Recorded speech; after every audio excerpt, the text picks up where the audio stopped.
হায় হায়, যার শরীরে টাচ লাগলে ভাগ্য খোলে। আল্লাহ রসুল জুমার নামাজ পড়াইতেন খেজুর গাছের উপরে পিঠ লাগায়া।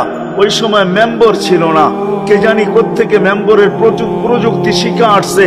আইসা বলছে, ইয়া রাসূলুল্লাহ, মেম্বর বানায়া দেই। আর কতদিন দাঁড়ায় দাঁড়ায় খুতবা দিবেন? মেম্বরে উঠবেন, বসবেন, খুতবা দিবেন।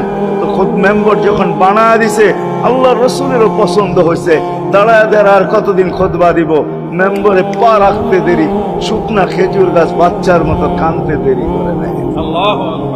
শুধু কাঁদে নাই, সে তো বলতেও ছিল মনে হয় আমার কাছে যে শুধু কাঁদে নাই, বিলাপ করতেছিল সে।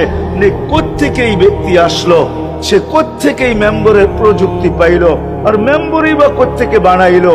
আমাকে বঞ্চিত করলো তো করলো কেন?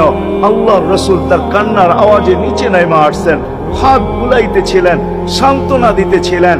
তোকে ছোঁয়া দিতে থাকবো, পায়ের নিচে রেখা দিব, তোর গায়ে ছোঁয়া দিয়া মেম্বরে উঠবো। আল্লাহর রসুল শান্ত করতে পারেন নাই। সর্বশেষ যখন বলছেন, তোকে জান্নাতে নিয়ে যাব, তুই দুনিয়া আমাকে খেজুর খাওয়াইতে পারিস না, জান্নাতে নিয়ে যাব, তুই জান্নাতে খেজুর দিবি, আমি মন গোড়া খাবো। তখন যে তার কান্না ঠান্ডা হয়েছে।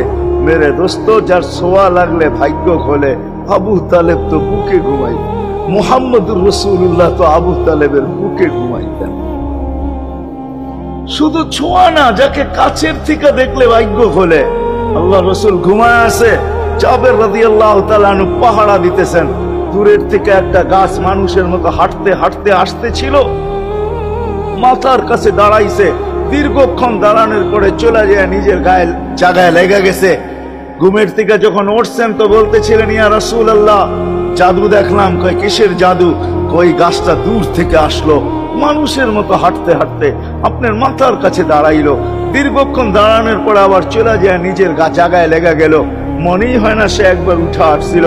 আল্লাহ রসুল হাসতেছিল আর বলতেছিল, ও দূর থেকে আমাকে দেখতেছিল, ওর মন ভরতেছিল না। ও আল্লাহর কাছে দোয়া করছে, আল্লাহ, তোমার হাবিব এত কাছে, আমি এত দূরে, একটু অনুমতি দাও না, মাথার কাছে যায় একটু মন ভরা দেখি। হায় হায় হায়।